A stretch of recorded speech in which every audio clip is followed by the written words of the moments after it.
What's the hardest thing about writing? Well, it's getting started. Maybe you're having a hard time coming up with a story idea, or you're stuck on where to take your story next. If you want a way into a story or a way through, I have 9 story starters to help you.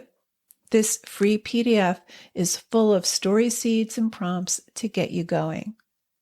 To download your 9 story starters, go to nancypanuccio.com/start. That's Nancy with an I, Panuccio with 2 C's, nancypanuccio.com/start. There are no minor characters. Every character that you include in your story needs to be made use of or let go. In today's episode of Writer Unleashed, we'll talk about how to craft minor characters who have major impact, and I'll give you some examples to drive it all home. Stay tuned.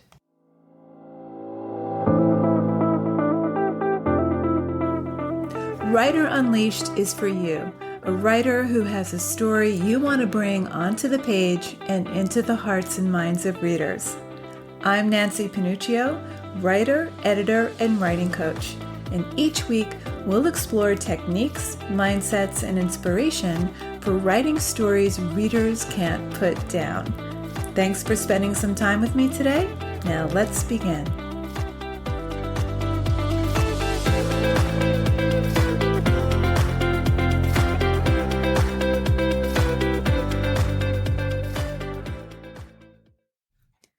The great acting teacher Stanislavski once said, "There are no small parts, only small actors."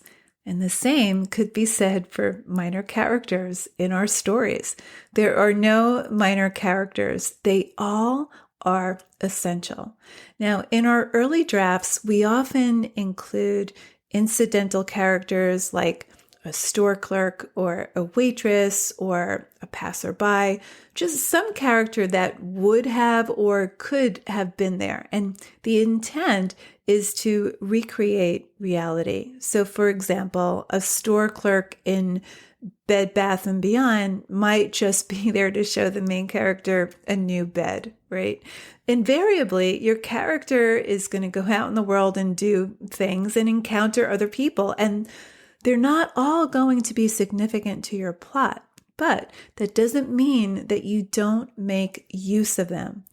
Every character you include, no matter how minor or no matter how brief their appearance is in the story, must be there in service to your story. They need to be made use of, because your main character is revealed in relation to other people, including those minor characters.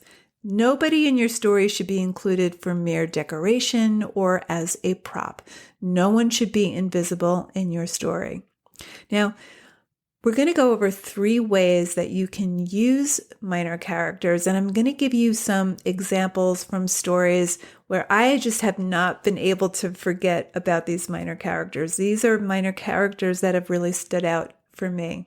So number 1, a minor character can give us insight into a main character's personality. So how your character treats people who are either higher in socioeconomic status or lower in socioeconomic status, for example, tells us a lot about who that main character is. So in William Trevor's short story, The Penthouse Apartment, it starts out with this scene where Mr. Runka is on the phone with a woman from the magazine who will be photographing his apartment for a magazine spread later that day. And he's there with his wife, Mrs. Runka, and they're having sort of this 3-way conversation, and they're negotiating between the 3 of them the time that the flower arrangement will arrive. So this is the problem of the day, right? So they want these flowers in at a certain time, and none of the times that work for the woman from the magazine, the times that are doable for the magazine, are convenient for Mr. and Mrs. Runka, and they want them delivered at a specific time, and they expect this woman from the magazine to bend to their will. And towards the end of the conversation, now she's been very polite, and she's been very patient with these two as they go back and forth. And finally, she says, okay, she relents, and she says, I'll have them delivered in 45 minutes. And she curses silently to herself. Now, this tells us a lot. This exchange tells us a lot about Mr. and Mrs. Runka, right? It tells us that they're used to having people waiting on them and deferring to their demands. So they have a certain status and rank, but they think of themselves as superior, and they're not very likable. But why this minor character, this woman from the magazine, is so useful to this story is because as the story continues, the superintendent of the building winds up in the apartment. I think he's fixing something in the bathroom, and he sabotages the entire photo shoot. Now, at this point, the Runkas aren't even home. They're both at their high-powered jobs. Their maid has arranged the flowers as a centerpiece for the photo shoot, and right before the photographers arrive, the superintendent, who's been drinking, somehow knocks over the vase. He wrecks the flowers, and the vase is broken into a million pieces on the carpet, and there's water on the carpet and all of this. It's a big mess. Now, if we hadn't heard the phone encounter over the phone with the woman from the magazine, and most importantly, witnessed her silently cursing to herself while she demurred to the Runkas, the superintendent's behavior would have come out of left field, and we wouldn't have had this sense of satisfaction and delight in what he did. So the minor character, we never see her. She doesn't have a name, and she's only there for all of 2 pages, but she serves the story. A second way to use your minor characters and make more use of them is to reveal the inner life of your main character. So there's this great scene in Revolutionary Road. It's a flashback scene where Frank, as a child, is going to his father's office with him. He's accompanying his father to this, big office building in New York City where he works. And so Frank is young, and he's dressed in his fursuit and tie, and it's very glamorous. He's enamored with all of the energy of New York City and the skyscrapers. And this is the very organization he winds up working at as an adult. Now, his father's boss comes into the scene. They have lunch. And again, a minor character, but he's described as being overweight and sloppy and sweaty, and he's got spittle around his mouth while he eats. So he's a pretty repulsive character the way he's described. So this minor character isn't just there because he could have been or would have been there. He's in the scene, he's in this lunch scene because he represents these conflicting desires that plague Frank throughout the entire novel and ultimately destroy his marriage. Now, as an adult, he describes his job as the dullest job on earth, yet he likes the prestige of the job, and of course he loves the financial security.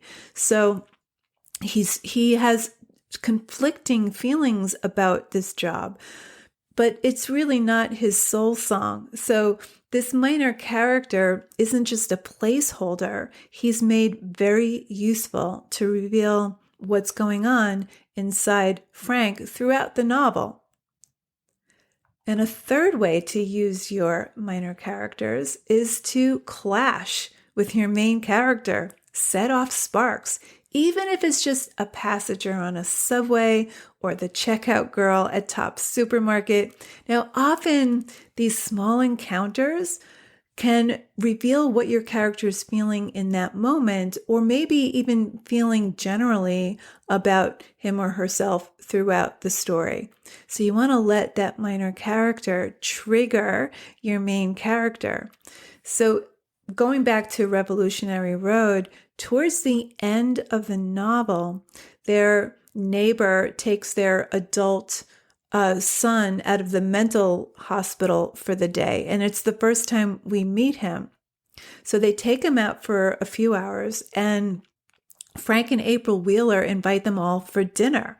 And here's where everything unravels. So this character, John is his name, he's crazy, but he's very perceptive, and he has no filter. He's not afraid to say things that Frank and April are afraid to admit about the reality of their situation and their marriage. He says things that no other characters are willing to say to them. So he's saying some hard truths there. He somehow has perceived their situation and kind of called them out on it throughout this dinner. So this minor character has a major impact on the story. He actually torques the action in another direction, and with ultimately fatal consequences. So to make the most use of your minor characters, number 1, give us insight into your main character's personality. This is a great way of showing, not telling. Number 2, reveal the inner life of your character indirectly. And number 3, clash with your main character. Set off sparks. Thank you so much for listening to today's episode of Writer Unleashed.